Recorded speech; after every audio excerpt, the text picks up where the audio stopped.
E aí, estudante do terceiro ano do ensino médio, que bom que nós estamos juntos aqui em mais um encontro comigo, professor Magno Andrade, professor de língua portuguesa.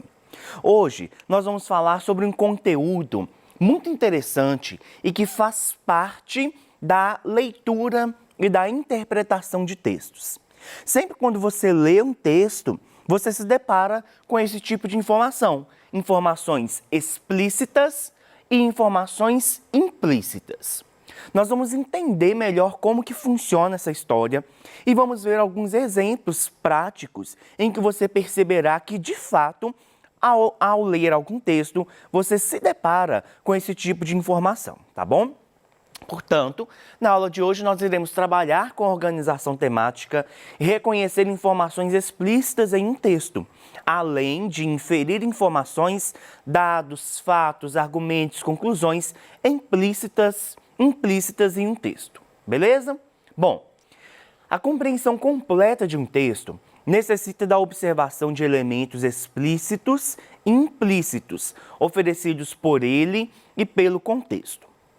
Galera, é muito importante quando a gente fala sobre isso, porque um texto, para que ele seja bem interpretado, há também a necessidade de que você tenha um conhecimento prévio, conhecimento de mundo acerca daquele assunto, tá? Uma notícia, por exemplo, se você lê uma notícia que é específica de uma cidade lá de Goiás, talvez você não vai entender. Você não vai compreender porque você não vive aquele contexto. Mas quando você lê uma notícia local, do jornal local aqui da sua cidade, você consegue compreender porque você ouviu falar, porque você já sabia que talvez aquela notícia ocorreria, você conhece o contexto daquele texto. E aí fica mais fácil mesmo de nós compreendermos aquela leitura, tá bom? Vamos lá então entender o que é o explícito, que teoricamente é mais fácil de nós percebermos ele em um texto, tá? As informações explícitas são aquelas expressas na superfície do texto. Desse modo, não é preciso que o leitor faça muitas reflexões ou que leve muito tempo para anotá-las, pois as informações estão escritas, nítidas, claras, objetivas. Veja bem então que interessante. Quando a gente pensa em textos, em informações explícitas, nós estamos falando de informações que estão na superfície do texto. Estão em cima. Pensa aí no mar, na água, na piscina. Se você está na superfície, você está em cima, tá? Então, quando a gente pensa em informações explícitas, nós estamos falando de informações que estão dadas, elas estão ali, de forma clara. Você não precisa ficar pensando, será que o texto quis dizer isso mesmo? Não. Exemplo, aqui eu sei que explícito é uma informação que está escrita, que está nítida, que está clara, que está objetiva. Por quê? Porque isso já está me dado aqui no texto. Está bem, de uma forma bem explícita, de que o conceito disso que nós estamos discutindo é isso aqui. Entenderam? Ela está, então, em cima. Você não vai ter muita dificuldade em encontrar essas informações. Olha um outro exemplo. A gente tem aqui a capa de um livro. Percebam, então, eu quero que você repare, o slide vai ficar aí no telão para você, em tela cheia, para que você perceba cada detalhe dessa capa aí deste livro. Leia o título, leia o subtítulo e perceba as imagens. Cada detalhe da imagem. Veja aqui, olha, a escrita que está bem aqui embaixo. Quando eu vejo esta capa e que eu leio esta capa, que é composta pela linguagem híbrida. Por que a linguagem híbrida? Porque ela vai utilizar recursos verbais e recursos não verbais. Portanto, ela é composta pela linguagem híbrida. Ao ler esta capa, eu consigo perceber de modo explícito que se trata de um livro de receitas e que quem vai estrelar este livro de receitas é um personagem, o Menino Maluquinho. E eu percebo que é o Menino Maluquinho porque o nome dele está bem explícito aqui e porque a imagem dele está explícita aqui.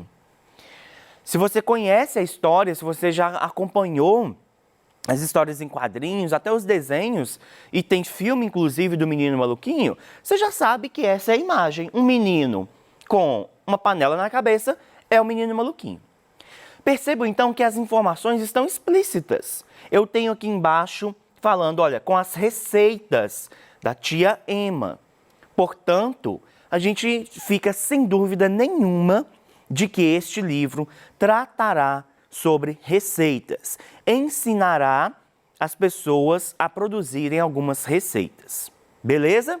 As informações aqui então estão explícitas, estão na superfície, estão bem claras para o leitor. Vamos continuar. Vamos ver então agora o que é o implícito, tá bom? As informações implícitas não são manifestadas pelo autor no texto, mas podem ser subentendidas. Muitas vezes, para efetuarmos uma leitura eficiente, é preciso ir além do que foi dito, ou seja, ler nas entrelinhas. O que significa, gente, essa expressão, essa palavra aqui, entrelinhas? Percebam que a própria palavra ela já tem uma divisão, olha. Entre linhas, ou seja, o que é entre linhas? É o que está aqui, ó. Entre uma linha e outra. É a expressão que a gente usa para poder ilustrar algo que não foi dito de modo explícito, mas que está implícito no texto, tá? Às vezes você está discutindo com alguém e aí a pessoa fala assim, mas você disse isso entre linhas. Aí você fala, não, eu não quis dizer isso. Por quê?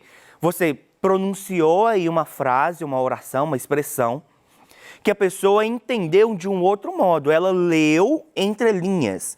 Ela foi no modo implícito aquilo que você disse, tá? Outra coisa interessante quando a gente pensa no implícito. Enquanto o explícito está na superfície, o implícito está mais a fundo, tá? Então, quando você olha, por exemplo, uma piscina, você olha e imediatamente você visualiza o que está por cima daquela piscina, tá? Na superfície. Para que você chegue a perceber se tem algo no fundo, você precisa de ir mais próximo, você precisa às vezes de mergulhar, para que você perceba aquilo ali que está no fundo, tá? E entre o explícito e o implícito é a mesma coisa. Vamos ver alguns exemplos? Olha só, vamos refletir. Leiam essa frase aqui comigo. Patrícia parou de tomar refrigerante. E a segunda frase, Jonas não fuma mais. Você fica, professor, uma frase tão simples, por quê, né? O que tem de implícito aqui?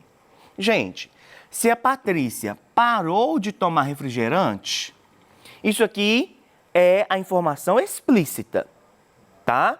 Que está na superfície. A Patrícia parou de tomar refrigerante. Mas existe uma informação implícita aqui, porque se ela parou, é porque ela tomava. Não tem como ela parar de fazer algo que ela não fazia, tá? Se o Jonas não fuma mais, é porque o Jonas já fumou. Ele já foi um fumante anteriormente. Então, percebam a diferença? De forma explícita, eu sei que o Jonas não fuma mais. De forma implícita, eu vou entender que o Jonas fumava anteriormente, tá? Esse é um exemplo, são alguns exemplos de como a gente pode perceber as informações implícitas em um texto, tá bom? Vamos lá. Para interpretar as informações implícitas nas frases, precisamos fazer inferências, ou seja, eu vou inferir, eu vou imaginar, eu vou pressupor, tá? O que está escrito ali naquele texto. E aí, nós temos dois tipos de informações que podem ser inferidas. As informações pressupostas e as informações subentendidas. Vamos lá então, ó. Vamos fazer um resumo do que nós vimos até agora. Nós falamos do modo explícito, que são as informações que estão na superfície do texto, que você lê de cara e você já percebe. Tranquilo até aqui, né? Depois nós falamos das informações implícitas, daquelas que você precisa de pensar um pouquinho mais, refletir um pouquinho mais sobre aquela leitura, para que você perceba, tá?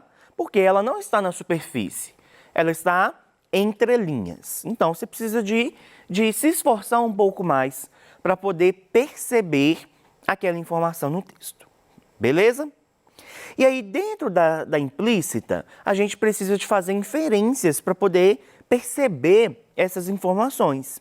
E aí, relativa às inferências, nós temos dois tipos. A inferência que é pressuposta e a inferência que é subentendida. Beleza? E aí, agora nós vamos ver como que funciona na prática as informações pressupostas e as informações subentendidas. Vamos lá. Os pressupostos. Uma informação é considerada pressuposta quando o enunciado depende dela para fazer sentido. Gente, presta atenção. Percebam que a palavra pressuposta, pressupostos aqui no nosso caso, a gente também consegue dividir ela de modo a entender melhor o seu significado. Então, a gente tem aqui algo que é posto, que é colocado. Então, o copo está posto na bancada, beleza? E a gente tem aqui também o pré. O que é algo pré? É algo que vem antes, tá? Então, se eu estou falando de uma informação pressuposta, eu estou dizendo sobre algo que é colocado anteriormente, tá? Que uma informação que foi posta anteriormente àquilo que está de modo explícito. Vocês estão acompanhando? Vamos ver na prática. Vejam a frase. Vamos utilizar a Patrícia de novo, ó. Quando Patrícia voltará para casa? Poxa, se eu estou imaginando, se eu estou perguntando quando que a Patrícia voltará para casa, existe uma pressuposição de que a Patrícia saiu de casa. Então, eu tenho uma informação que é posta. Essa informação posta, tá? E eu tenho uma informação que é pressuposta, uma informação que vem antes dessa aqui. Uma informação que não está explícita, mas que eu vou pressupor. Eu vou colocar essa informação antes daquela que me foi dada, tá? Então, se eu estou perguntando quando a Patrícia voltará para casa, significa que a Patrícia saiu de casa.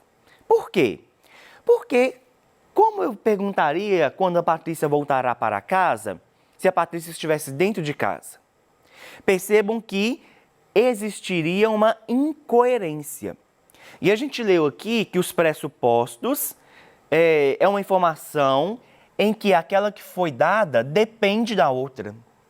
Então, a informação de que a Patrícia voltará para casa depende da informação pressuposta de que ela saiu de casa. Tranquilo? Vamos continuar. E os subentendidos. Ao contrário das informações pressupostas, as informações subentendidas não são marcadas no próprio enunciado. São apenas sugeridas, ou seja, podem ser entendidas como insinuações. Vejam bem, se eu falo que o copo está sobre a bancada, é porque ele está acima da bancada. Se eu falo que o copo está sob a bancada, é porque ele está abaixo da bancada, tá? Então, uma informação subentendida Eu tenho, então, a informação que é entendida e eu tenho uma informação que é que ela está abaixo daquele entendimento. Por quê? Porque ela não está ali de modo explícito. Ela está somente insinuada. O que é uma insinuação? A insinuação ela vai ocorrer quando você diz algo jogando como se fosse um verde, sabe? Quando você é irônico, quando você fala, você insinua algo, joga uma indireta para a pessoa e a pessoa fala assim, você quis dizer isso? E você, não, imagina que eu ia falar isso sobre você, mas na verdade você quis dizer sim. Isso funciona como a insinuação, beleza?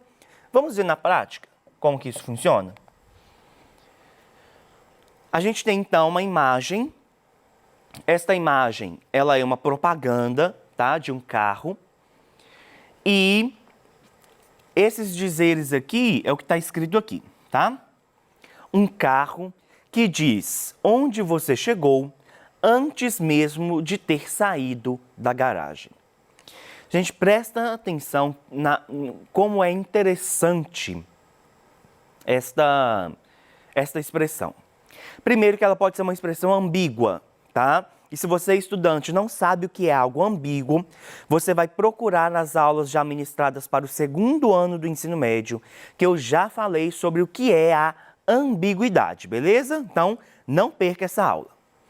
E por que existe algo subentendido aqui? Presta atenção no enunciado. Um carro que diz onde você chegou antes de sair da garagem. Isso quer dizer que, qual que é a insinuação que ocorre neste enunciado? Já ouviu a expressão, nossa, fulano está bem de vida, olha onde que ele chegou. Chegou em um lugar que agora ele está confortável, está bem, está tranquilo. Perceba então que é essa jogada que a propaganda faz. Ela vai insinuar então que o fato de ter um carro deste aqui significa que a pessoa está bem sucedida, que ela chegou em um lugar bom. Por isso que ele diz que fala onde você chegou antes mesmo de ter saído da garagem. Ou seja, ele não está se referindo necessariamente a um lugar físico de chegada, mas ele está se referindo a um lugar social, a uma classe boa, financeira, né, a um patamar financeiro legal que a pessoa chegou por possuir um carro como este. Tranquilo? Vamos lá então. Caiu no Enem, olha lá, texto 1, o último livro que você vai comprar. E aí a gente tem a imagem de um homem segurando um Kindle, que é uma plataforma, né? Ela parece um tablet, mas é um pouco mais simples a tecnologia, em que ela consegue guardar diversos livros. Então você não precisa ficar andando com aquele tanto de livro físico, né, na mão. Você consegue ali baixar os livros ou comprar eles e baixá-los no seu Kindle. E aí você transporta até 1.500 livros dentro de um aparelhozinho desse. E o texto 2, conexão sem fio no Brasil. Onde haverá cobertura de telefonia celular para baixar publicações para o Kindle? Então a gente tem aqui esses pontinhos pretos, tá? Eles estão representando aí os lugares onde haverá cobertura de telefonia. E aí vocês percebam que na região aqui sul, na região sudeste do nosso país, há uma boa cobertura. Mas lá para a região norte, né, um pouquinho da centro-oeste, e já não é tão legal assim, tá? E um pouquinho do nordeste também. Vamos ver então. A capa da revista Época, de 12 de outubro de 2009, traz um anúncio sobre o lançamento do livro digital no Brasil. Já o texto 2 traz informações referentes à abrangência de acessibilidade das tecnologias de comunicação e informação nas diferentes regiões do país. A partir da leitura dos dois textos, infere-se que o advento do livro digital no Brasil tem aqui as primeiras alternativas, as duas últimas alternativas, e aí a gente chega à conclusão, após fazer a leitura, que a gente consegue inferir que criará a expectativa de viabilizar a democratização da leitura.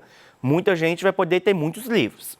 Porém, esbarra na insuficiência do acesso à internet. Ou seja, a gente consegue inferir que, embora tente haver uma democratização do acesso à leitura, isso será insuficiente por causa do acesso à internet. Bom, galera, nós trabalhamos hoje com a organização temática, reconhecendo ali informações implícitas e explícitas no texto. Essas foram as referências que eu utilizei. Muito obrigado pela sua presença e participação e até o nosso próximo encontro.